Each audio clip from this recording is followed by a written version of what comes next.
Amigas, amigos, nos encontramos con Ivonne Melgar, que es quien escribió este libro de la candidata presidencial Xóchitl Gálvez, con el título nada más ni nada menos que Chingona. Así es. Un gusto. Un gusto, Andrés. Gracias por esta oportunidad. ¿Cuánto te llevó a escribir este libro? 3 meses y medio, pero 27 años de conocer al personaje. ¿Hace 27 años que la Hace conoces? 27 años la conozco, desde 1997. Yo trabajaba en el periódico Reforma y ella era la controvertida empresaria que repartía papillas contra la desnutrición infantil en las zonas indígenas de la República Mexicana. Cubrí ¿Te ese atrapó? tema. En ese momento no, más que yo cubrí una orden de trabajo. Mi tarea era hablar de la desnutrición, la pobreza, la desigualdad en México. Trabajaba yo en el periódico Reforma. Y reportera, sí. Y me dijo mi jefe, René Delgado, me dice Cecilia Soto que hay una empresaria otomí, mi hija, muy exitosa, que ahora se ha puesto a combatir la desnutrición a través de un programa de papilla. Ve y entrevístala.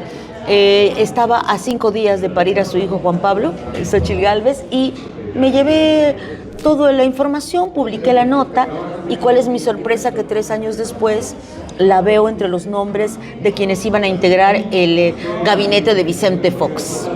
Y a ahí partir inicia de toda la ahí historia. inicia toda la historia, porque a mí me asignan a cubrir esa controvertida forma de hacer política que atrapó a las cámaras desde un principio, y tengo que decir que se convirtió en un diálogo entre la reportera y la política, la funcionaria, ininterrumpido hasta la fecha, Andrés. Qué buena oportunidad para conocerte y preguntarte también qué te inspiró a terminarlo. Claro, primero la invitación generosa de Grijalvo.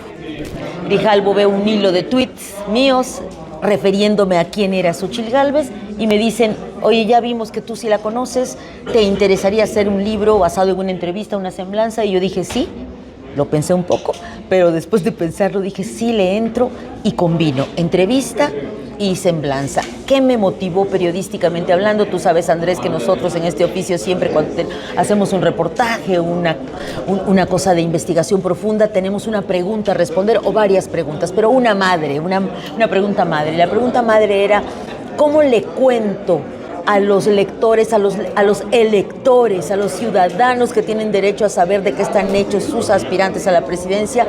¿Cómo le cuento por qué es ella y no otra persona la que está en la boleta presidencial del 2 de junio ocupando el casillero de la oposición? ¿Por qué ella y no otro? ¿Y de qué está hecha?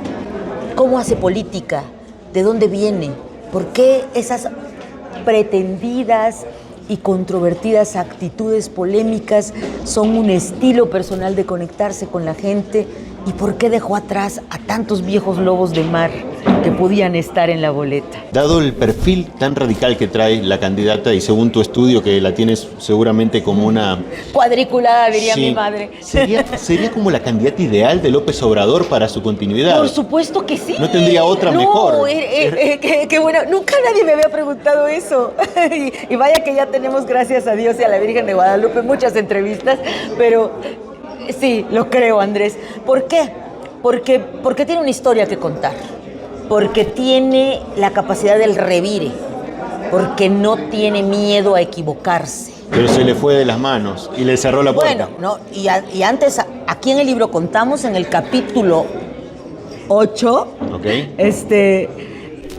En el capítulo de la alcaldesa, cuando ella es alcaldesa de Miguel Hidalgo, contamos de la amistad tan buena, profunda, política e incluso personal que tuvo con Claudia Sheinbaum, y cómo Claudia Sheinbaum le lleva al hijo del presidente López Obrador, a Andrés López Beltrán, Andy, a invitarla a que conformara parte del primer templete donde se iban a pasar panistas y priistas del lado de López Obrador, y Xóchitl Gálvez les dice que no.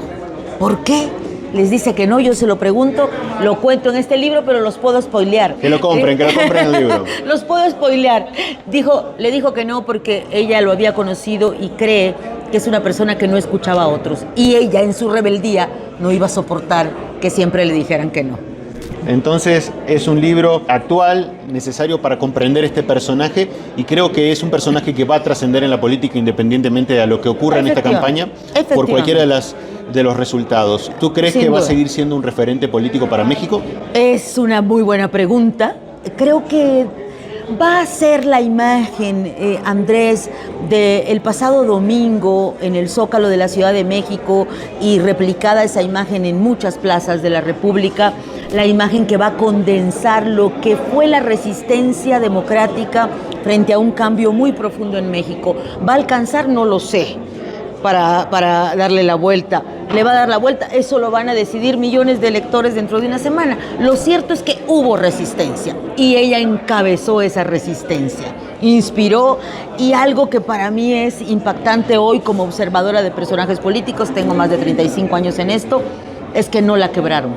Y yo sí te voy a decir que creí que López Obrador iba a lograr esa osadía. Bueno, todavía falta una semana, pero hasta hoy no vi que la rompieron. Pues gracias por todo este preámbulo para la lectura de tu libro. Yo se lo dije en persona, le digo qué sentía que le digan que es una mujer chingona. Vi su reacción, que lo toma como algo ya, no es un insulto, ella lo ve como un halago. Sí. Entonces qué bueno, y tu título lo dice todo. Fíjate que tiene un defecto para quienes nos formamos en el paradigma de la mujer modosa y amable.